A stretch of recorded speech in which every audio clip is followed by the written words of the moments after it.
بيته الطيبين الطاهرين المعصومين الذين أذهب الله عنهم الرجس وطهرهم تطهيرا.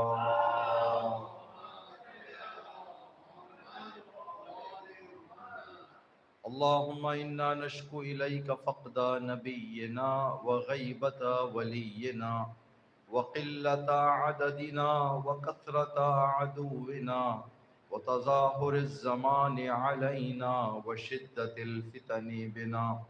اللهم فأعنا على ذلك بنصر منك تعجله وبسلطان عدل تظهره واللعنة على أعدائهم أجمعين. أما بعد، قال الله تبارك وتعالى في كتابه الكريم وفرقانه الحميد وقوله الحق. بسم الله الرحمن الرحيم.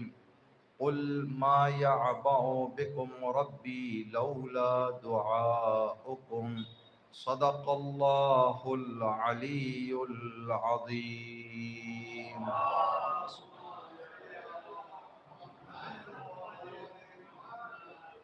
اس مجلس اعزا کی قبولیت کے لیے اس مجلس اعزا کے ساتھ اس سال ماہ اعظام ایام اعظام جو عزاداریاں ہم نے انجام دی ہیں، تمام عزاداریوں کی قبولیت کے لیے، زندگی کی شروعات سے اس لمحے تک جو نیک عمل بھی ہم نے انجام دیا ہے، ان تمام نیک اعمال کی قبولیت کے لیے انشاءاللہ یہ توفیقات در اہل بیت اور بارگاہ خداوند عالم سے جڑے، متصل اور منسلک رہنے کی اللہ نے جو اس لمحے تک ہمیں اور آپ کو عطا کی ہیں، یہ توفیقات ہمارے زندگیوں میں آخری سانس تک، ہمارے بچوں میں، ہمارے نسلوں میں یہ توفیقات قیام قیامت تک باقی رہنے کے لیے، زمانے کی گمراہی اور انحرافات سے ہم سب کی حفاظت اور ہم سب کی بحق مصیبت حضرت مسلم ابن عقیل عاقبت بخیری کے لیے صلوات پڑھ دے محمد و آل.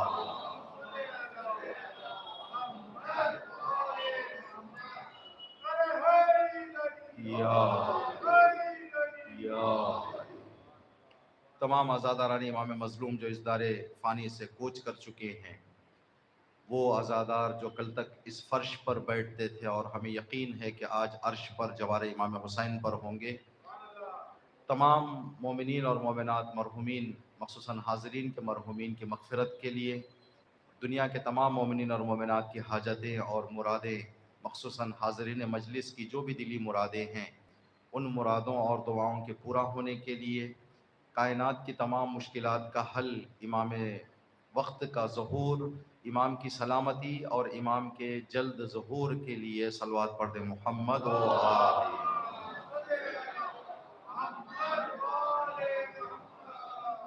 کربلا اور دعا، اس عنوان کو لے کر ہم آپ کی خدمت میں حاضر ہیں. یہ دوسری مجلس 2 صفر المظفر کی تاریخ ہے. انشاءاللہ امام حسین کی مبارک زبان سے نکلنے والی ایک دعا کے حوالے سے آج کچھ معروضات آپ کی خدمت میں عرض کرنے کی کوشش کریں گے. اس سے پہلے کہ امام کی زبان سے نکلنے والی دعا آپ کی خدمت میں عرض کریں، جس آیت کو ہم نے موضوع قرار دیا ہے، سورہ فرقان کی آیت نمبر 77، اللہ ارشاد فرماتا ہے: اے نبی، لوگوں کو یہ پیغام دے دو، لوگوں کو بتا دو، ما یعبأ بکم ربی، خدا کبھی تمہاری طرف نگاہ نہ کرتا، تم اس لائق نہیں ہو، تمہاری یہ قابلیت نہیں ہے کہ خدائے اکبر ایک بندہ عاصی پر نگاہ کرے. لولا دعاؤکم، اگر تمہاری دعائیں نہ ہوتی، یہ تمہاری دعائیں ہیں، یہ تمہارے زبان سے نکلنے والی دعا ہے جو انسان کے ادنا اور معمولی ہوتے ہوئے بھی اس خدائے کبیر کی توجہ انسان کی طرف آ جاتی ہے. تو اس آیت سے اللہ نے یہ پیغام دیا ہے کہ جتنا تم خدا کو اپنی طرف متوجہ کروانا چاہتے ہو، اتنا خدا کی بارگاہ میں دعائیں طلب کرو. اسی لیے اگر ہم دعاؤں کو دیکھیں، ہمارے زندگی سے دعا کا کتنا کنیکشن ہے. اگر اس کو ایک معمولی نگاہ میں دیکھیں، ہم اس دنیا میں نہیں تھے، ہماری حق میں دعائیں تھیں. ہم اس دنیا سے چلے جائیں گے، ہمارے حق میں دعائیں رہیں گی۔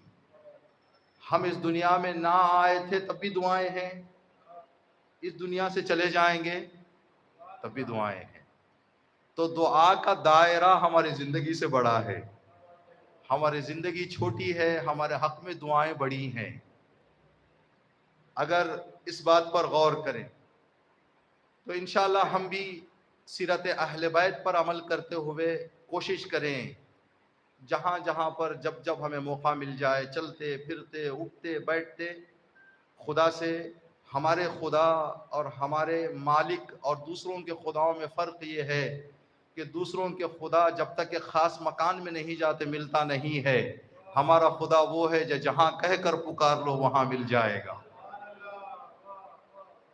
چل رہے ہو، پھر رہے ہو، جا رہے ہو، آ رہے ہو، جہاں پر تمہیں خدا کی یاد آ جائے وہاں پر خدا کو یاد کر لو، خدا تمہیں دیکھ لے گا، خدا کی نگاہ تمہاری طرف ہو جائے گی، خدا کا لطف و کرم تمہارے شامل حال ہو جائے گا۔ یہ جو دعا ہے اس لیے کہ آج جیسا کہ بتایا گیا مرثیہ اور سلام بھی حضرت مسلم ابن عقیل کا پڑھا گیا، ہمیں ٹائم ٹیبل دیا گیا ہے کہ 1 تاریخ 2 تاریخ کو کس کا مصائب پڑھا جائے، تو آج کہا گیا کہ حضرت مسلم ابن عقیل رحمت اللہ علیہ کا، اللہم صلی اللہ، تو ہم نے کوشش یہ کی کہ امام حسین کی وہ دعا جو امام نے جناب مسلم کے حق میں کی ہے، اس دعا کے حوالے سے اس مجلس میں گفتگو کریں۔ امام مکے سے نکل کر کربلا کے راستے میں تھے، تقریباً امام کو مکہ چھوڑے ہوئے 12-13 دن گزر گئے تھے۔ جب امام ایک مقام پر پہنچے جس مقام کا نام ثعلبیہ، مقام ثعلبیہ امام پہنچے تو امام نے دیکھا کہ کوفے کی طرف سے کچھ لوگ آ رہے ہیں۔ امام نے ان کو روکا اور کہا کہ کوفے کی کیا حالت ہے، کیا حال ہے کوفے کا، کیا گزر رہا ہے کوفے میں؟ تو انہوں نے کہا کہ مولا جب ہم آئے ہیں مسلم اور ہانی کے جنازے کو گلیوں میں گھما رہے تھے۔ امام کو جناب مسلم کی شہادت کے وقت بھی خبر ہو گئی تھی، وہ خبر امامت کے اعتبار سے امام نے لی تھی، نیچرل طریقوں سے نہیں لی تھی۔ نیچرل طریقے سے معمول کے طور پر جو خبر امام کو ملی ہے وہ 22 ذی الحجہ کے دن جناب مسلم ابن عقیل کی شہادت کی خبر جو کوفے سے لوگ آ رہے تھے ان کے ذریعے امام حسین کو ملی۔ جیسے ہی ان دو مخلص جانثار بامعرفت چاہنے والوں کی شہادت کی خبر امام کو ملی، امام نے ایک عمل انجام دیا، روایت میں جو کتابوں میں لکھا ہوا ہے فاستعبر الحسین باکیا، امام حسین نے بلند آواز سے گریہ فرمایا، اس لیے کہ دو عظیم صحابیوں کی شہادت کی خبر ملی، وہ بھی جس مظلومیت کے ساتھ کہ ان کے جنازوں کو گلیوں میں گھمایا جا رہا تھا، یہ امام کے دل پر گراں گزرا تو امام نے آواز بلند گریہ کیا۔ پھر اس کے بعد امام نے جو دستور دین ہمیں دیتا ہے جب بھی کسی کے انتقال کی خبر سنو تو آیت استرجاع انا للہ و انا الیہ راجعون پڑھا جاتا ہے، تو امام نے انا للہ و انا الیہ راجعون پڑھنے کے بعد ایک کلمے کی ایک چھوٹی سی دعا جناب مسلم اور جناب ہانی کے حق میں کی، رحمت اللہ علیہما، یہ امام حسین کی دعا ہے،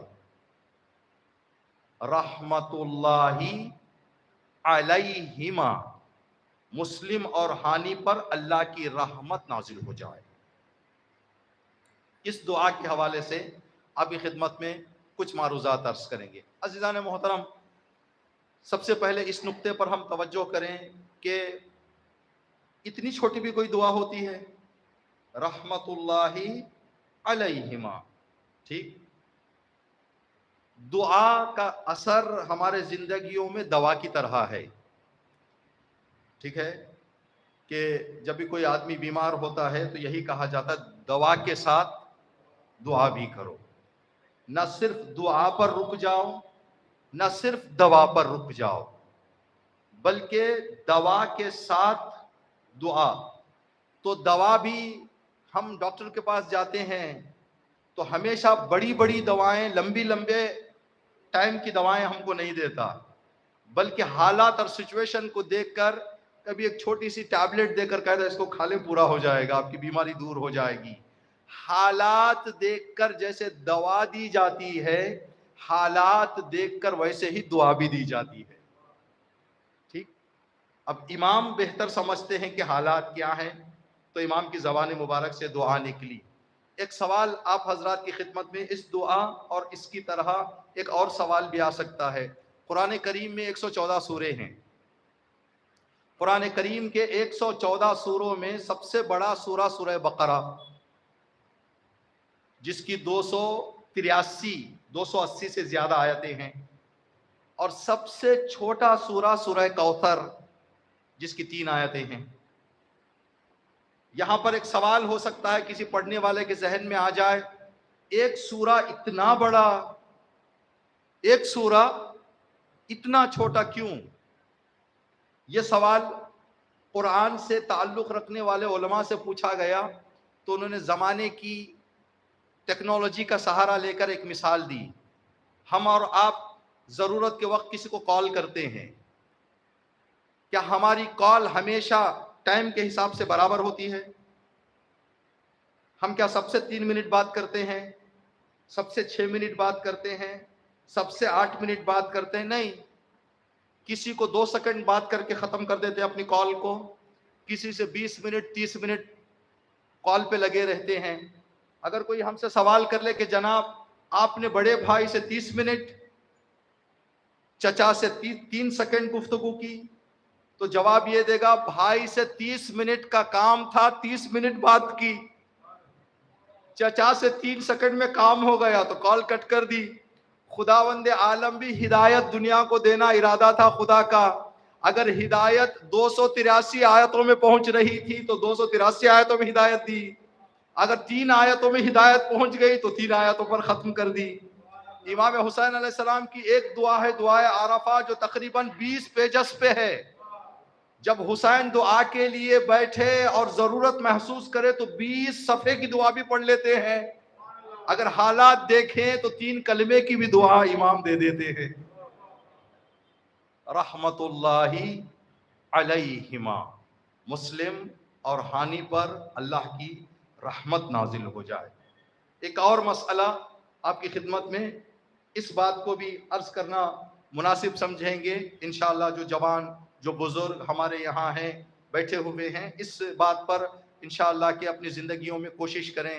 ہم لوگ کبھی کبھی کیا ہوتا ہے، کوئی تکلیف ہمارے زندگی میں آ جاتی ہے، اس تکلیف کو اتنا اپنے دل پر لے لیتے ہیں کہ دعاؤں سے اپنے آپ کو دور کر لیتے ہیں۔ جب تک ایک موقع نہ مل جائے، ایک ماحول نہ مل جائے، کبھی کبھی دعا سے ہم اپنے آپ کو کنار میں لے لیتے ہیں۔ امام حسین علیہ السلام نے مصیبت کی خبر سن کر 3 کلمے کی دعا فرما کر بتایا، دیکھو جب کسی تکلیف سے دل ٹوٹ جاتا ہے، کنیکشن بڑا مضبوط خدا سے ہو جاتا ہے۔ یہاں لمبی دعائیں پڑھنے کی ضرورت نہیں ہے، بلکہ عام حالات میں اگر تم لمبی دعا پڑھ رہے ہو، غم کے وقت 3 کلمے کافی ہیں، 3 کلمے کافی ہیں۔ بس دعا کا جو کام ہے، دعا کا کام ہے بندے کو خدا سے کنیکٹ کرنا۔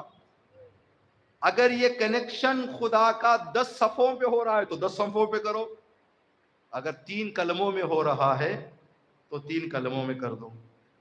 تو خداوند عالم یہ فرما رہا ہے قرآن کریم میں، اگر تمہاری دعائیں نہ ہوتی تو میں تمہیں کبھی نگاہ نہ کرتا۔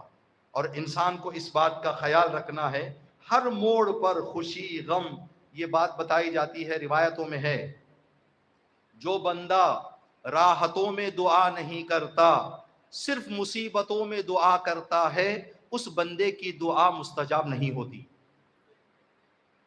اس لیے کہ وہ خدا کو خدا سمجھ کے نہیں بلا رہا ہے، اپنے مطلب کو پورا کرنے کے لیے بلا رہا ہے۔ مولانا خدا کی رحمت ہے، خدا رحیم ہے، خدا کریم ہے، تو خدا کی رحمت کے باوجود بھی خدا غموں میں مانگی جانے والی دعائیں کیوں قبول نہیں کرتا؟ اس کے لیے ایک مثال آج کے زمانے کے آپ کی خدمت میں عرض کر دیں۔ اگر ہمارے دوستوں میں سے کوئی ایسا دوست ہے جو خوشیوں میں غموں میں ہر وقت جب ہم کو یاد آتا ہے وہ کال کرتا ہے، ہماری خیریت پوچھتا ہے، خیریت پوچھتے پوچھتے ہر حال میں ایک مرتبہ کال کر کے کہے کہ بھائی 500 روپے کی ارجنٹ ضرورت پڑ گئی ہے، ہاسپٹل میں آ گیا ہوں، فیس زیادہ آ گئی ہے، 500 کی ضرورت ہے، مجھے ٹرانسفر کر دیں، تو اس لیے کہ ڈیلی رابطے میں ہے انسان، تو ہم فوراً کوشش کرتے ہیں، اگر ہمارے اندر وہ طاقت ہے ہم دے سکتے، اس وقت ہمارے پاس دستیاب ہے تو دے دیں گے، اس لیے کہ بندہ ہر وقت ہم کو یاد کیا کرتا ہے۔ ایک بندہ جو ہمیں 3 مہینے 4 مہینے 5 مہینے کہاں ہے نہیں پوچھتا، مصیبت آ جائے تو کال کر کے کہتا ہے 500 روپے ہو تو ٹرانسفر کر دیں، ہم وہاں پر ہیلے ڈھونڈیں گے، بہانے ڈھونڈیں گے، نہیں بھائی ابھی فی الوقت میں تھوڑا سا کہیں باہر ہوں، بعد میں دیکھیں گے۔ تو یہ جو خود ہم اپنی زندگی میں جب کوئی آدمی مطلب کے وقت فون کرتا ہے اس کے کال پر ہمارا نگاہ الگ ہوتی ہے، ہماری نگاہ جو ہمیشہ ہم سے رابطے میں رہتا ہے، ہمیشہ خدا بھی کہہ رہے جب تمہاری عادت یہ ہے تو میرے ساتھ بھی وہی ہوگا، تم ہمیشہ مجھے یاد کرو، کبھی دعا مانگو قبول کر لوں گا، صرف مصیبتوں میں میری بارگاہ میں آتے ہو تو تم مطلب کے لیے آ رہے ہو، تم اپنا کام نکالنے کے لیے آ رہے ہو۔ فرشتوں کی رجسٹرڈ بک میں اپنا نام رجسٹر کروانا ہے ہمیشہ دعا کر کے۔ اگر ہمارے موبائل پر کوئی ان نون نمبر آ جائے جو سیو نہیں ہے، اس پر ہم کتنا ریسپانس دیں گے؟ وہ نمبر آ جائے جو سیو ہے،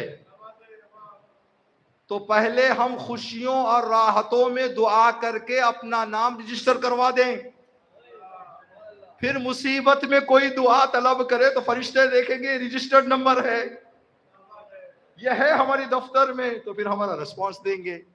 ان نون نمبر نہ بنائیں اپنے آپ کو، خوشیوں میں راحتوں میں خدا کو، بلکہ جو خدا خوشیوں کا مصیبتوں کا ہے وہ خدا راحتوں غموں میں بھی انسان کے کام آئے گا۔ تو یہ جو دعا ہے امام نے جو فرمائی رحمت اللہ علیہما، خدا کا کی رحمت ہو مسلم اور ہانی پر، ان دو شہیدوں پر خدا کی رحمت ہو۔ اب خدا کی رحمت کیا ہے، اس حوالے سے انشاءاللہ ہم آپ کی خدمت میں کچھ معروضات عرض کریں گے۔ یہ بات بھی شروعات میں آپ حضرات کو جاننا ضروری ہے، امام نے جو رحمت طلب کی، انسان رحمت لینے کے قابل ہو تب اس کے لیے رحمت طلب کریں گے، اگر انسان رحمت لینے کے قابل نہ ہو جتنا بھی اس کے لیے رحمت طلب کرے ملنے والی نہیں ہے۔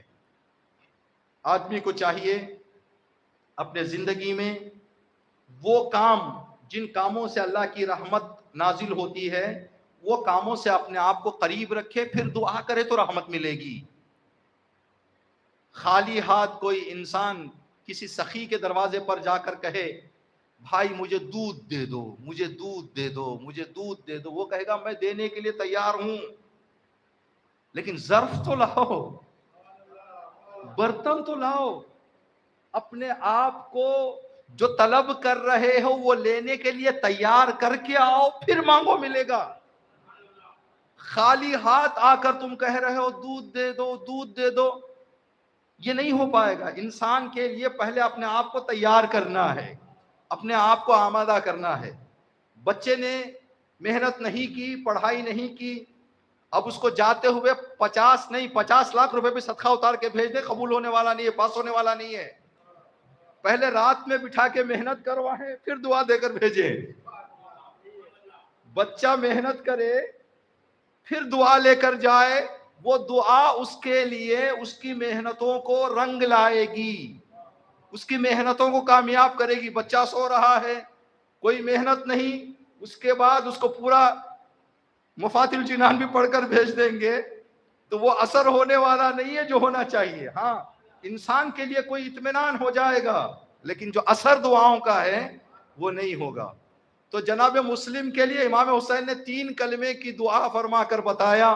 مسلم رحمت پروردگار لینے کے لیے اتنا قریب تھا، ادھر حسین کے زبان سے 3 کلمے نکلے، رحمت پروردگار مسلم کے شامل حال ہو گئی۔ یا اللہ صلی قرآن کریم میں ایک آیت ہے، جناب ابو ذر غفاری ایک جگہ بیٹھے ہوئے تھے، ایک آدمی دوڑتا ہوا آیا سامنے ابو ذر کے، کہنے لگا کہ جناب ابو ذر، میری زندگی کی ایک عادت ہے، میں چاہتا ہوں آپ کو بتاؤں۔ ابو ذر نے کہا کیا ہے؟ کہ موت سے بہت ڈرتا ہوں، مرنے سے ڈر بہت ہے۔ اس کی وجہ کیا ہے آپ مجھے بتا سکتے ہیں کہ کیوں میں موت سے ڈر رہا ہوں؟ تو جناب ابو ذر نے کہا کہ اس کی ایک وجہ یہ ہے، خربتم الآخرہ وعمرتم الدنیا فخفتم ان ينتقلوا من العمران الى الخراب۔ وجہ یہ ہے کہ تم نے دنیا کو آباد کرنے کے چکر میں آخرت کو برباد کر لیا ہے۔ اب مرنے کے نتیجے میں آبادی سے بربادی کی طرف جانے والے ہو، تو ہر آدمی آبادی سے بربادی کی طرف جانے میں ڈرتا ہے، تو تم دنیا کے ساتھ ساتھ آخرت کو آباد کر لو۔ آخرت کو آباد اگر کر لو گے تو پھر تمہیں موت سے ڈر نہیں لگے گا۔ اس جناب ابو ذر کے جواب سے کربلا کے شہداء کی روز عاشور جو حوصلہ اور ہمت تھی شہادت کے لیے وہ پتا چلتا ہے۔ انہوں نے اپنی آخرت کو وہ کتنا آباد کر لیا تھا، سیکنڈز گن رہے تھے کب ہمیں شہادت ملے گی۔ جو آدمی ہمیشہ اپنی آخرت کو تیار اور آباد کر کے رکھے، مثال بچوں کو سمجھ میں آ جائے، جوانوں کو ہمارے، ایک آدمی ایک ٹوٹے پھوٹے پرانے مکان میں رہ رہا ہے، ایک نیا ماڈرن گھر تیار ہو رہا ہے، اب لمحے لمحے گنے گا کب کمپلیٹ ہوگا، کب کمپلیٹ ہوگا، کب میں یہاں پر شفٹ ہو جاؤں گا۔ کیا اس سے تھک گیا ہے؟ نہیں، بلکہ اس لیے کہ ایک پرانے اور خراب ٹوٹے مکان سے ایک نئے اور آباد مکان میں جانا ہے تو سیکنڈز گنے گا۔ تو جناب امام حسین کے اصحاب نے اپنی آخرت کو اتنا تیار کر لیا تھا، اتنا تیار کر لیا تھا۔ یزیدی فوج کا ایک سپاہی کربلا کے بعد اپنے شہر پہنچا، لوگوں نے الگ الگ سوالات کیے، کہا کہ تمہارا ایکسپیرینس کیا تھا کربلا میں، تم نے کیا دیکھا کربلا میں؟ تو اس نے کہا اصحاب امام حسین شہادت کے اتنے شوق رکھتے تھے، اگر شہادت ایک لقمہ بنا کر شیر کے منہ کے اندر رکھا بھی جاتا تو ہاتھ ڈال کے نکال لیتے تھے۔ اگر شہادت کو ایک لقمہ بنا کر، ایک ٹکڑا بنا کر شیر کے منہ میں بھی رکھا جاتا، ہاتھ ڈال کے نکال لیتے تھے۔ یہ کام کون کرتا ہے؟ جو اپنی آخرت کو آباد کر لیتا ہے۔ امیر المومنین کا مشہور جملہ ہے، جب کسی جنگ میں میرا مولا جاتا، لوگ کہتے یا علی آپ کا لشکر بھی دیکھ رہے ہیں، وہاں کا لشکر بھی معلوم ہے، آپ کے ہتھیار وہاں کا ہتھیار، مولا خطرہ ہے۔ تو امام کہتے تھے اب الموت تخوفونی، علی کو موت سے ڈرا رہے ہو؟ علی نے آخرت کو اتنا آباد کر لیا ہے، چاہے موت علی پر آ جائے یا علی موت پر چلا جائے۔ اب اسی علی کا پوتا اور شب عاشور کیا جواب دے رہا تھا امام حسین کی خدمت میں، شہد سے زیادہ میٹھی ہے اس لیے کہ میں نے آخرت آباد کر لی ہے۔ آخرت آباد ہو جائے۔ جناب ابو ذر سے کہا کہ ابو ذر میں موت سے ڈرتا ہوں، کہ اس لیے کہ تم دنیا کو آباد کرنے کے چکر میں آخرت کو برباد کر چکے ہو۔ آخرت کو آباد کر لو پھر تمہارا خوف چلا جائے گا۔ کہا کہ ابو ذر میرا اینڈ کیا ہوگا، میں جنت میں جاؤں گا یا جہنم میں جاؤں گا؟ کہ قرآن میں اللہ نے فیصلہ سنا دیا ہے، تم ہو قرآن کا فیصلہ ہو، اپنے آپ کو دیکھو کہ کہاں ہوں میں۔ اللہ نے کہا ان الابرار لفی نعیم وان الفجار لفی جہیم، نیک لوگ جنت میں رہیں گے، برے لوگ جہنم میں رہیں گے۔ اپنے آپ کو دیکھو نیک ہو یا برے، اگر نیک ہو تو جنت ہے، اگر برے ہو تو جہنم ہے۔ پھر اس نے کہا کہ اے ابو ذر اللہ کی رحمت کہاں ہے؟ اللہ کی رحمت اگر میں لینا چاہوں تو کہاں سے لوں؟ جناب مسلم کے حق میں جو امام نے دعا کی رحمت اللہ علیہ، تو آیت کے مطابق جناب ابو ذر کے جواب میں ابو ذر سے پوچھا اللہ کی رحمت لینا چاہتا ہوں، اللہ کی رحمت کہاں ہے؟ تو کہا کہ یہ بھی قرآن میں اللہ نے جواب دے دیا، جا کے قرآن پڑھو۔ کہاں جواب ہے اس کا؟ ان رحمت اللہ قریب من المحسنین، اللہ کی رحمت نیک لوگوں کے بہت ہی نزدیک ہے. اتنا نزدیک ہے 3 کلمے کی دعا رحمت نازل کر دے گی.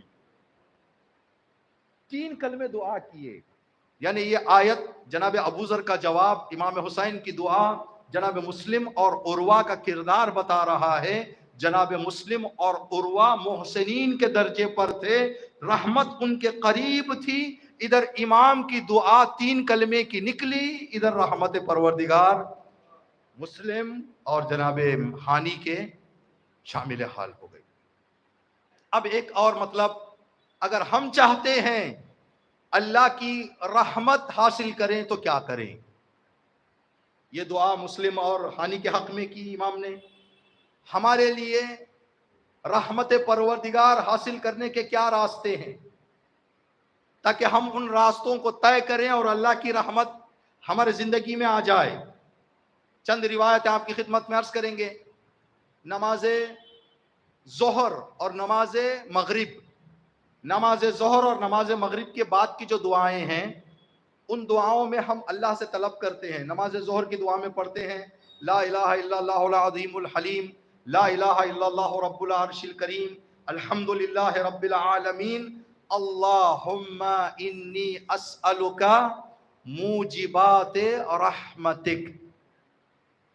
نماز ظہر ختم کر کے بندہ ہاتھوں کو اٹھا کر اللہ سے کہہ رہا ہے پروردگار تیری رحمت پانے کے راستے مجھے بتا. وہ کون سے راستے ہیں؟ جن راستوں کو میں طے کروں، جن راستوں پر میں چلوں تو تیری رحمت مجھے ملے گی. یہ مغرب کی نماز، ظہر کی نماز میں ہے. مغرب کی نماز کی تعقیبات بھی سیم ہے، کچھ جملے بعد کے بدلے ہوئے ہیں. اللہم انی اسألک موجبات رحمت، ایک پروردگار تیری رحمت پانے کے راستے مجھے بتا. اور اللہ کی رحمت کے حوالے سے اتنا زیادہ تاکید کی گئی ہے، ہماری اکثر دعاؤں کا اینڈ بے رحمت کا یا ارحم الراحمین.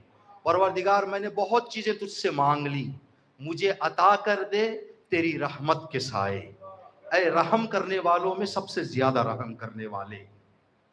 تو اللہ رحم کرنے والوں میں سب سے زیادہ رحم کرنے والا ہے. اور ہم اینڈ میں کہہ رہے ہیں پروردگار میرے اعمال میں وہ طاقت نہیں ہے کہ یہ دعائیں تو مجھے دے دے، میں تیری رحمت کے وسیلے سے طلب کر رہا ہوں کہ دے دے. بے رحمت کا یا ارحم الراحمین، تیری رحمت کے طفیل، اے رحم کرنے والوں میں سب سے زیادہ رحم کرنے والے.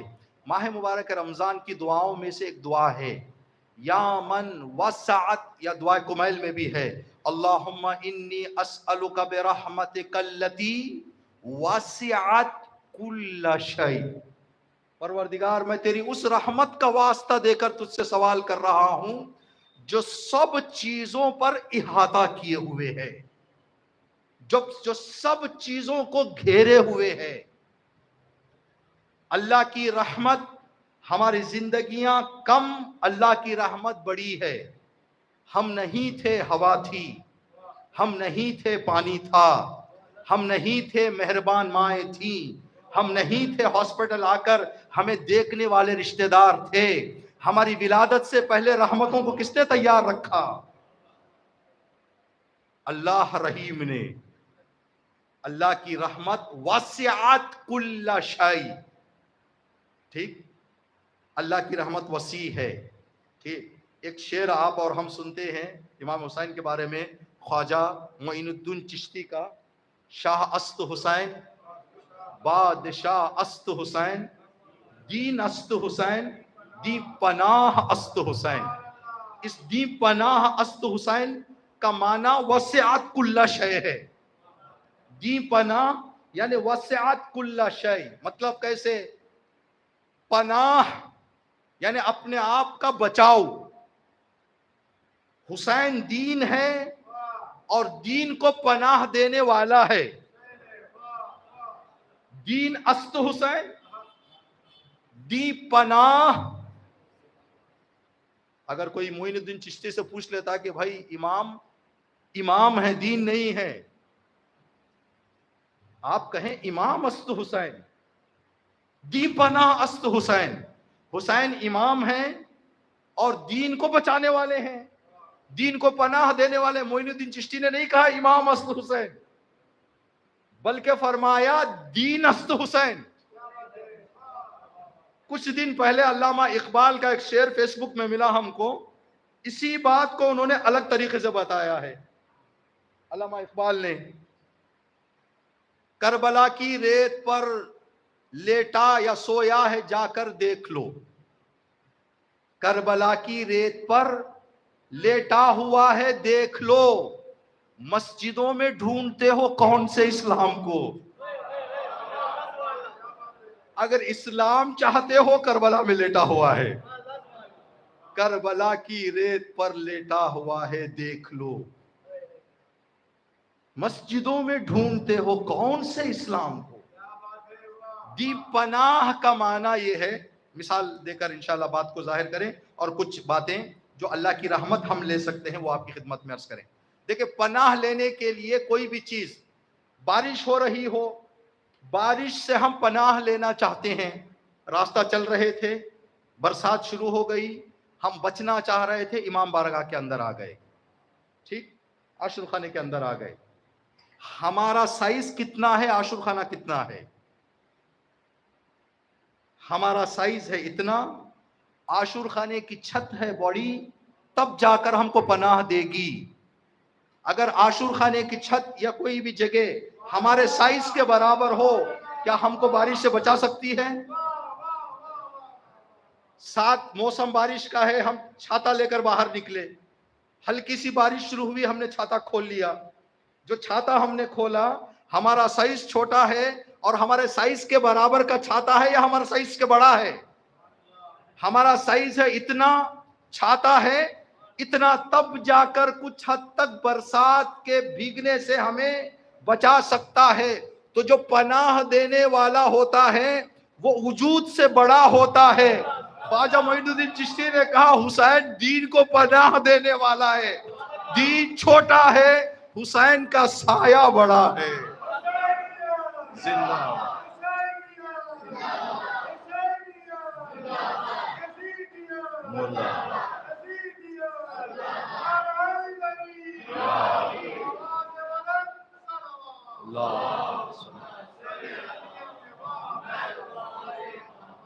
دی پناہ است حسین۔ دین اگر اتنا ہے تو حسین کا سایہ بڑا ہے۔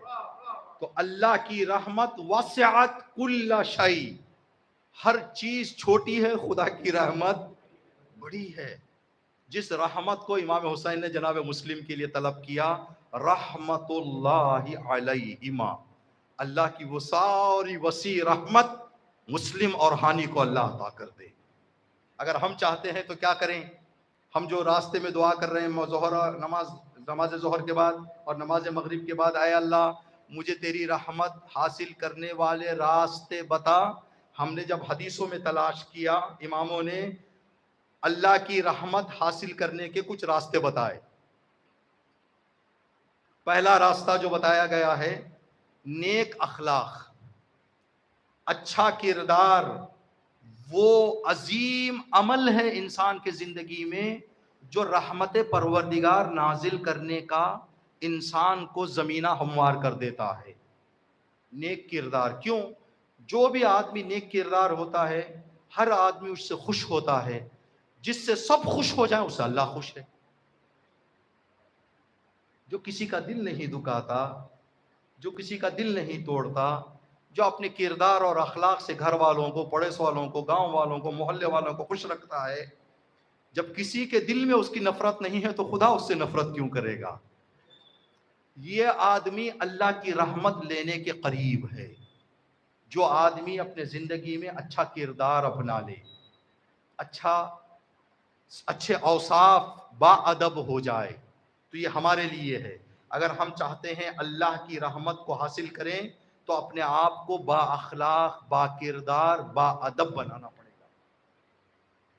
کربلا والوں کی زندگیوں میں اگر دیکھیں، جناب مسلم ابن عقیل کی زندگی میں دیکھیں، جناب مسلم ابن عقیل امام کے حکم سے کوفہ جا رہے تھے، راستہ نہیں معلوم تھا جناب مسلم کو، مدینہ گئے، مکے سے مدینہ گئے، مدینے سے ایک ایسے آدمی کو ساتھ لیا جس کو مکے کا کوفے کا راستہ معلوم تھا، اس کے ساتھ کوفے کی طرف بڑھ رہے تھے۔ دھوپ کی شدت اور بھوک اور پیاس کی شدت کی وجہ سے جو آدمی ساتھ آیا تھا وہ مر گیا۔ اب جناب مسلم ہو گئے اکیلے، بیابان ہے، جنگل ہے، جناب مسلم تنہا ہیں۔ کوئی آدمی وہاں سے گزر رہا تھا، جناب مسلم نے خط لکھا امام کی خدمت میں، مولا ایسی پوزیشن میری ہو گئی ہے، نہ آگے جا سکتا ہوں نہ پیچھے جا سکتا ہوں، میں کیا کروں؟ جناب مسلم کو امام کا جواب آیا، مسلم سفر آگے بڑھاؤ۔ امام کے احترام میں اتنے با ادب تھے مسلم، یہ نہیں کہا مولا جب راستہ نہیں معلوم تو کیسے، کہا کہ مسلم تم بڑھ جاؤ، راستہ بتانا ہمارا کام ہے، اللہ کی رحمت تمہارے لیے میں طلب کر لوں گا، جاؤ تم۔ با ادب ہو، بڑوں کے سامنے تسلیم ہو جائیں، بزرگ کوئی بات کہے تو اس کو مان لیں، تو یہ جو کام ہے اللہ کی رحمت انسان کی زندگی میں اتار دیتی ہے۔ دوسرا کام جو حدیثوں میں ذکر کیا گیا ہے، کہتے جب کوئی بندہ نماز مستحب یا نماز واجب پڑھنے کے لیے نیت باندھ کر کھڑا ہوتا ہے، شیطان قریب کھڑے ہو کر حسد سے جل جاتا ہے۔ پوچھا وجہ کیا؟ کہا نماز کی نیت سے جو اللہ کی برکتیں اور رحمتیں اس پر نازل ہو رہی ہیں، ان رحمتوں کو دیکھ کر شیطان حسد کرنے لگتا ہے۔ دوسرا راستہ رحمت پروردگار حاصل کرنے کا، نماز واجب اور نماز مستحب۔ تیسرا راستہ جو بتایا گیا، کا امام نے حدیث میں فرمایا کہ روز قیامت ہر آدمی کے 3 دفتر ہوں گے، ان الدواوین ثلاثۃ، دفتر بکس جو ہمارے ہاتھ میں ہوں گی 3، ایک بک میں ہمارے نیکیاں لکھی ہوں گی، ایک بک میں ہماری برائیاں لکھی ہوں گی، ایک بک میں اللہ نے ہم پر جو نعمتیں دی ہیں وہ نعمتیں لکھی ہوں گی۔ جب حساب کے لیے ہم اللہ کی بارگاہ میں پہنچیں گے تو اللہ کہے گا نعمتوں کا دفتر لاؤ، نعمتوں کا دفتر اللہ کی بارگاہ میں پیش کیا جائے گا، کہ جتنی نعمتیں میری تم نے لی ہیں کیا اتنی عبادتیں تم نے کی؟ نعمتوں کو عبادتوں سے برابر کیا جائے گا، تو یا تو نعمتوں کے قریب قریب عبادتیں رہیں گی یا تو برابر ہوں گی۔ اللہ کہے گا نعمتوں کا حساب عبادتوں سے برابر ہو گیا، اب گناہ سے بچنے کے لیے تمہارے پاس کیا ہے؟ اب تم ہو، تمہاری گناہوں کی دفتر ہے، بچنے کا راستہ کیا ہے؟ انسان حیران اور پریشان ہو کر کہے گا کہ اے اللہ اب یہاں میں بچنا چاہوں تو کیسے؟ اتنے میں ایک شخص خوبصورت شکل میں اس کے قریب آ کر کہے گا میں تیری مدد کرنے کے لیے تیار ہوں، گھبرانا نہیں، ہاتھ جوڑ کر کہے گا تو کون ہے جو اس مشکل کے وقت میری مدد کرنے کے لیے آیا ہے؟ تو وہ شخص جواب دے گا میں وہ قرآن ہوں جو تو دنیا میں پڑھا کرتا تھا، میں وہ قرآن ہوں جو تو دنیا میں پڑھا کرتا تھا۔ قرآن اللہ سے کہے گا پروردگار تو نے مجھے جتنی عظمتیں دی ہیں ان عظمتوں کا واسطہ اس بندہ مومن کو جو مجھے پڑھا کرتا تھا میرے خاطر اس کے گناہوں کو معاف کر دے۔ قرآن کی شفاعت جب انسان کو ملے گی تو وہاں پر اللہ کہے گا اس کے دہنے ہاتھ میں میری مرضی، اس کے بائیں ہاتھ میں میری رحمت بھر دی جائے۔ اللہ کی رحمت لینے کا ایک وسیلہ، ایک راستہ تلاوت قرآن، تلاوت قرآن۔ ایک روایت عرض کریں آپ کی خدمت میں، جب یہ روایت امام نے پڑھی، یہ بتائی، تو یہاں پر بھی ہے جب انسان کو قرآن مدد کے لیے آ جائے گا تو کہا جائے گا تم قرآن پڑھتے جاؤ اور جنت کے درجات اوپر چڑھتے جاؤ۔ ایک بندے خدا نے کہا کہ یا نبی اللہ مولا میں نے تو قرآن پڑھنا نہیں سیکھا، کچھ مشکلات، کچھ مصیبتیں، کچھ تکلیفیں ایسی تھیں جس کی وجہ سے میں نے پڑھنا نہیں سیکھا، تو میرا حال کیا ہوگا؟ تو امام نے فرمایا کہ اگر تجھے پڑھنا نہیں آتا تو اپنے دل میں قرآن کی محبت رکھ لے، مولا قرآن کی محبت کا کیا معنی؟ کہا کہ کہیں قرآن پڑھا جا رہا ہے تو خاموش بیٹھ کر عزت سے سن لے. اگر پڑھنا نہیں آتا کبھی قرآن کھول کر ان کی لائنز کو دیکھ لے. اس طرح سے تیرے وجود میں اگر قرآن کی محبت ہو، میرے دادا علی نے وعدہ کیا ہے اگر میرا چاہنے والا قرآن کی محبت لے کر اس دنیا سے جائے گا، اس کی روح نکلنے سے پہلے قرآن آ کر میں سکھاؤں گا. اس بندے کو تاکہ جنت کے اونچے درجات پر چلا جائے، قرآن کی محبت رکھنے کے نتیجے میں نزع کے وقت، روح نکلتے وقت میں آ کر اس کو قرآن کی تعلیم دے دوں گا. جس کو علی تعلیم دے دے اس کے علم کا کیا مرتبہ ہوگا.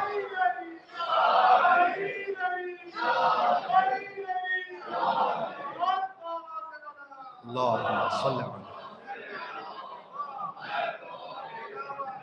یہ رحمت پروردگار حاصل کرنے کا ایک راستہ ہے تلاوت قرآن. تلاوت قرآن جتنا ہو سکے، اللہ نے کہا فَقْرَؤُوا مَا تَيَسَّرَ مِنَ الْقُرْآنِ. روزانہ 1 آیت 2 آیت 3 آیت قرآن سے کم از کم جتنا ہو سکے ٹچ میں رہے. قرآن کریم جو سورہ یاد ہیں اگر دیکھ کر بھی نہیں، چلتے چلتے انا آتا ہے نا یاد ہے، انا آتا ہے نا پڑھ لیں. قرآن کی تلاوت کی نیت سے یہی شامل ہو جائے گا. قرآن کی تلاوت میں غافل نہ رہیں، غافل نہ رہیں. رحمت پروردگار انشاءاللہ کل، اس لیے کہ وقت کے دامن میں ابھی گنجائش نہیں ہے، اور 2 راستے ہیں کل عرض کر کے، کل اور ایک دعا آپ کی خدمت میں عرض کریں گے. جناب حبیب ابن مظاہر کے بارے میں امام حسین جب سراہنے پہنچے جناب حبیب کی شہادت کے بعد، تو جناب حبیب کی میت کے سامنے، جنازے کے سامنے کھڑے ہو کر امام حسین نے ایک جملہ کہا، حبیب تم وہ تھے جو ایک رات میں ایک قرآن پڑھا کرتے تھے. امام حسین امام وقت جس بندے کو یہ گواہی دیں کہ حبیب آپ 24 گھنٹے کے اندر ایک دن میں ایک ختم قرآن کیا کرتے تھے. اگر حبیب رحمت پروردگار پائے ہیں، تلاوت قرآن تھی، نماز تھی، احترام تھا، ادب تھا، حبیب حبیب بنے ہیں. یہ راستہ ہمارے لیے بھی تیار ہے. با ادب ہو جاؤ، نمازی ہو جاؤ، قرآن پڑھ لو، اللہ کی رحمت شامل حال ہو جائے گی. جب حسین کا وارث ظہور کرے گا، حبیب کی طرح لشکر امام میں شامل ہونے کا ہمیں موقع مل جائے گا. اللہ اکبر. جس امام نے، جس شہید کے حق میں امام حسین نے دعا فرمائی، رحمت اللہ علیہما، اللہ کی رحمت ہو جناب مسلم اور جناب ہانی پر. مسلم وہ مظلوم شہید ہے جس کے نام سے ایک صفت جڑ گئی.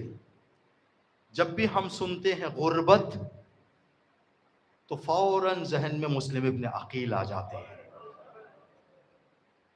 آخر مسلم وہ کتنا غریب ہو گئے تھے، کتنا غریب ہو گئے تھے. دیکھیں جو کربلا کے مصائب ہوتے ہیں ان کے بارے میں علماء نے ہم کو کہا ہے کہ مصائب سننے سے زیادہ مصائب کا احساس کریں. احساس کا مطلب کیا ہے؟ یعنی کچھ وقت تنہا بیٹھ کر اپنے آپ کو اس جگہ رکھیں جو مصیبت ہم سن رہے ہیں. میں ہوں، میرا جوان بیٹا ہے، میرے جوان بیٹے کا جنازہ میرے گود میں ہے تو میری حالت کیا ہوگی.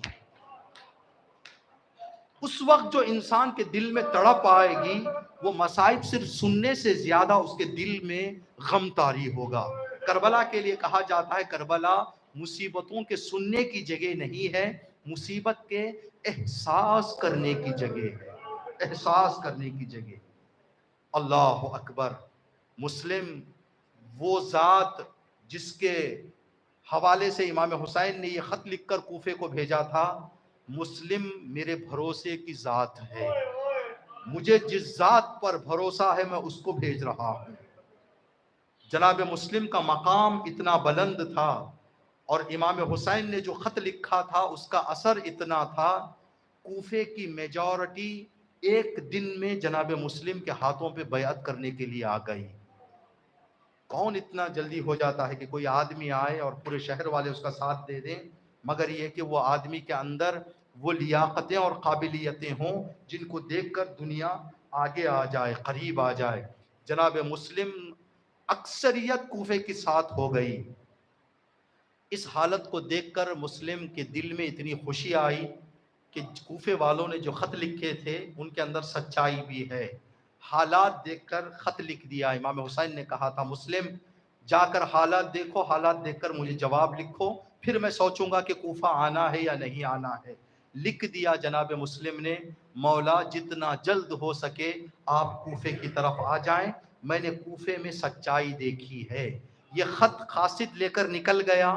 ابھی قاصد لے کر نکلا ہی تھا، حالت نے کروٹ بدل دی۔ ابن زیاد ملعون آیا کوفے کو۔ آنے کے بعد کچھ سخت قانون اعلان کیے، جن قانون کے نتیجے میں مسلم کے قریب سے لوگ جدا ہوتے گئے، جدا ہوتے گئے، جدا ہوتے گئے۔ ایک وقت ایسا آیا جناب مسلم عروہ، ہانی بن عروہ کے گھر تھے۔ ہانی بن عروہ کو حکومت نے گرفتار کر لیا۔ مسلم نے دیکھا اب کہیں ایسے نہ ہو ہانی کی غیر موجودگی میں سپاہی گھر میں گھس آئیں، یہاں ہانی کی بیٹیاں بھی رہتی ہیں، ہانی کے گھر والے رہتے ہیں، میری وجہ سے ہانی کی گھر کی عورتوں پر کوئی بات نہ آئے۔ مسلم جناب ہانی کا گھر چھوڑ کر نکل گئے، جہاں ہزاروں کی تعداد میں مسلم کا ساتھ دینے والے لوگ تھے۔ جب ہانی کے گھر سے باہر نکلے ہیں تو جناب مسلم کے ساتھ 30 لوگ تھے، صرف 30 لوگ۔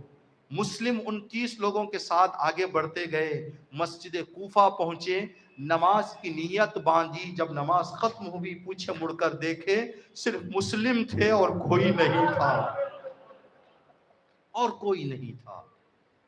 اب جو چیز آپ کو احساس کرنا ہے، جو احساس کرنا ہے، حقیر یہاں پر آیا ہوا ہوں تیسری مرتبہ، چوتھی مرتبہ، اللہ کے فضل و کرم سے اچانک خدا نہ کرے، خدا نہ کرے، خدا نہ کرے کوئی ایسا واقعہ پیش آ جائے ہم سب کو یہاں سے بھاگنا پڑے، ٹھیک، یہاں سے بھاگنا پڑے، اس لیے کہ آپ حضرات اس علاقے کے رہنے والے ہیں، یہاں کی گلیاں آپ کو معلوم ہیں، آپ جن گلیوں کو جانتے وہاں سے چلے جائیں گے، ہمارا کیا حال ہوگا؟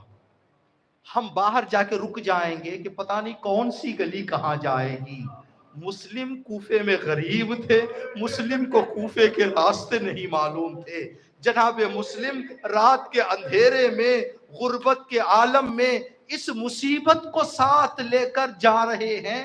چلتے چلتے ایک مومنہ کے دروازے پر جا کر رک گئے، وہاں پر کھڑے ہو گئے۔ جب انسان پر کوئی مصیبت آتی ہے، مصیبت کا پہلا اثر یہ ہے انسان کی زبان سوکھ جاتی ہے، انسان پیاسا ہو جاتا ہے۔ حالات کوفے کے ناساز تھے۔ گھر والی عورت نے احساس کیا کہ کوئی باہر کھڑا ہوا ہے، دروازے کو کھولا، دیکھا کہ کوئی کھڑا ہوا ہے، کہا کہ اے شخص تو کون ہے؟ کہا میں ایک مسافر ہوں، کیا چاہیے؟ کہ اگر ہو سکے مجھے تھوڑا پانی پلا دے، میں بہت پیاسا ہو گیا ہوں۔ مومنہ نے پانی پیش کیا، جناب مسلم نے پانی نوش کرنے کے بعد اس مومنہ نے کہا کہ اے شخص حالات خراب ہیں، تم یہاں سے چلے جاؤ، یہ کہہ کر دروازہ بند کر دیا۔ کچھ دیر کے بعد دوبارہ دروازے کو کھولا، دیکھا جس جگہ وہ شخص کھڑا ہوا تھا وہیں پر کھڑا ہوا ہے۔ اس نے ہاتھ جوڑ کر کہا اے شخص میں تجھے واسطہ دیتی ہوں یہاں سے چلا جا، کیا تیرا گھر نہیں ہے؟ تو جناب مسلم نے سر جھکا کر کہا وہ کہاں جائے جس کا کوئی گھر نہ ہو؟ کہا کہ تمہارا گھر نہیں ہے؟ کہا نہیں میرا گھر نہیں ہے۔ آخر تم کون ہو؟ جناب مسلم نے فرمایا کہ حسین کا سفیر مسلم غریب ہو۔ جیسے ہی مسلم کا نام سنا مومنہ زمین پر بیٹھ گئی، ہاتھوں کو جوڑ کر کہا مسلم میری گستاخی معاف کرنا، مجھے نہیں معلوم تھا کہ آپ مسلم ہیں، بسم اللہ تشریف لائے۔ مسلم اندر آنا چاہ رہے تھے، اس مومنہ نے کہا مسلم اندر آنے سے پہلے ایک وعدہ مجھے کر دیں۔ کہا کیا وعدہ؟ کہا روز قیامت اگر فاطمہ زہرا پوچھے مسلم میرا تیرے گھر آیا تھا تو نے کیوں اندر نہیں بلایا تو میری معافی بی بی سے کروا دینا۔ رحیم مسلم، دل والا مسلم، رحم دل مسلم نے کہا میں اپنی دادی اپنی فاطمہ زہرا سے تمہاری شفاعت کرا دوں گا۔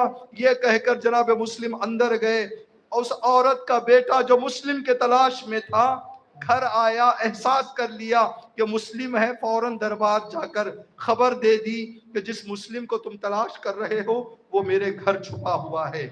3000 سپاہیوں کو اسلحے کے ساتھ اس گھر کے قریب پہنچا دیا ابن زیاد نے۔ جیسے ہی جناب مسلم کو یہ احساس ہوا کہ سپاہی قریب آ رہے ہیں، اس مومنہ کا شکریہ ادا کر کے جناب مسلم نے کہا دروازہ کھول دیں، میں باہر چلا جاؤں گا۔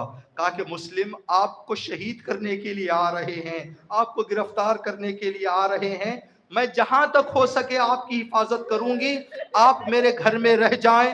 جناب مسلم نے سر جھکا کر احترام سے ایک جملہ کہا، اے مومنہ، جب سے بے غیرت لوگ علی کے گھر بے اجازت اندر آ گئے ہیں، ہم اہل بیت کو یہ گوارا نہیں ہے کہ نامحرم کسی معظمہ کے گھر اندر آ جائے۔ مجھے شہید ہونا منظور ہے لیکن آپ کی حرمت پامال ہونا منظور نہیں ہے۔ یہ کہہ کر باہر نکل گئے۔ کہتے ہیں یہ عورت زندہ تھی، اپنے آنکھوں سے دیکھ رہی تھی جب کوفے میں اعلان ہوا کہ زینب کوفے میں آ گئی ہے۔ زینب کی حالت کو دیکھا، مسلم کا رخ کر کے یہ مومنہ نے فرمایا، مسلم، اے غیرت دار مسلم، میرے پردے کا خیال رکھنے والے مسلم، آؤ دیکھو علی کی بیٹیاں ہیں، کوفے و شام کا بازار۔ اللہ اکبر، اجرکم علی اللہ۔ جناب مسلم کی شہادت قریب تھی، ابن زیاد کے دربار لے کر گئے۔ جناب مسلم جیسے ابن زیاد کے دربار پہنچے، اتنے زخمی تھے کہ بدن سے خون جاری تھا۔ خون جاری ہونے کے نتیجے میں جناب مسلم پیاسے ہو گئے تھے۔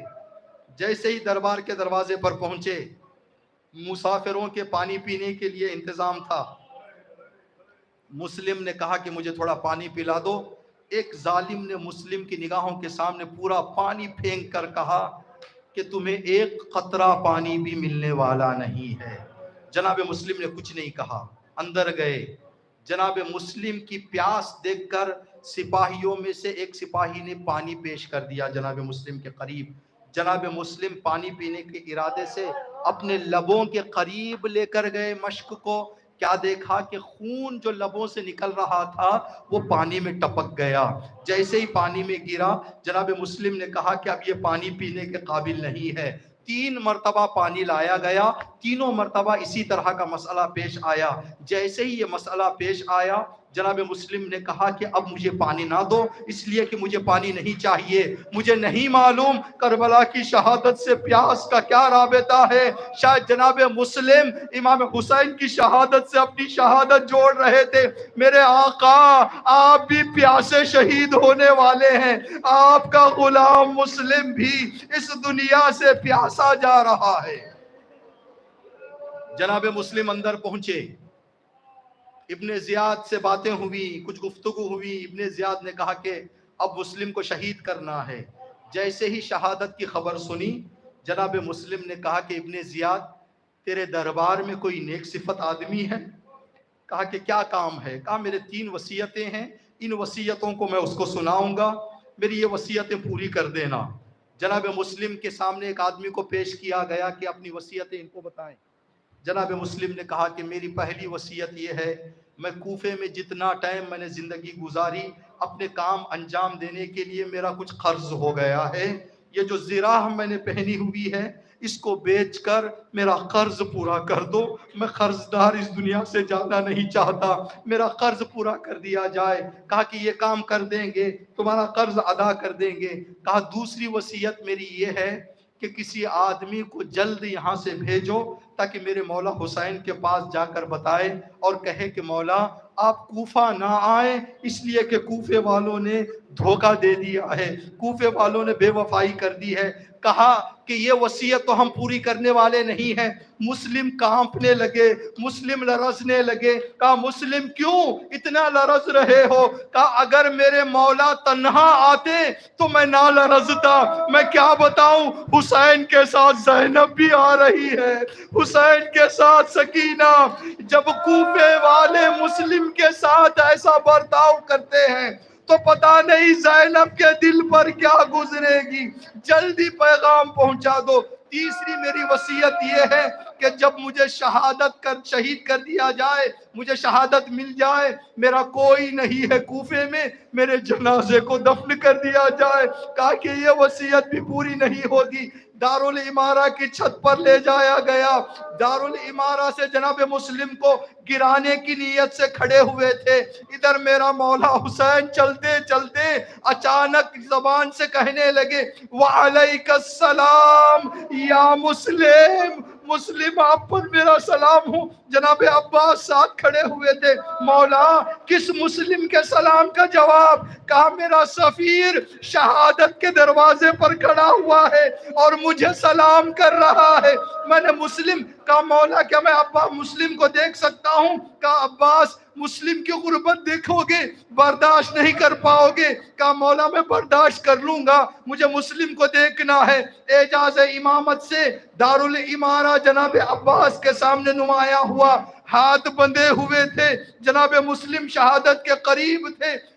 جناب عباس نے وہ بلندی دیکھی اور نیچے کا فاصلہ دیکھا۔ کہا مولا مسلم گریں گے تو مسلم کی کیا حالت ہوگی؟ مولا اتنی اجازت دے دے میں جاؤں تاکہ مسلم کی مدد کرو۔ عباس مدد کرنا چاہتے ہو؟ کہا ہاں مولا، تھوڑا نیچے تو دیکھو۔ جناب مسلم کے گرنے کے بعد کون مسلم کی مدد کرنے کے لیے ہے؟ جناب عباس نے نیچے دیکھا۔ کہا مولا کوئی چادر پہنی ہوئی بی بی بیٹھی ہوئی۔ کہا مسلم میری ماں فاطمہ، عباس میری ماں فاطمہ مسلم کی غربت دور کرنے کے لیے آ گئی۔ میں کہوں گا مولا مسلم کی غربت دور کرنے کے لیے فاطمہ آ گئی۔ جب آپ غریب ہو جائیں گے اور آپ ذوالجناح سے زمین پر گریں گے تو آپ کی ماں آپ کو گود لے۔ الا لعنت اللہ علی القوم الظالمین سیعلم الذین ظلموا ای منقلب ینقلبون ربنا تقبل منا انک انت السمیع العلیم۔ ماتم حسین۔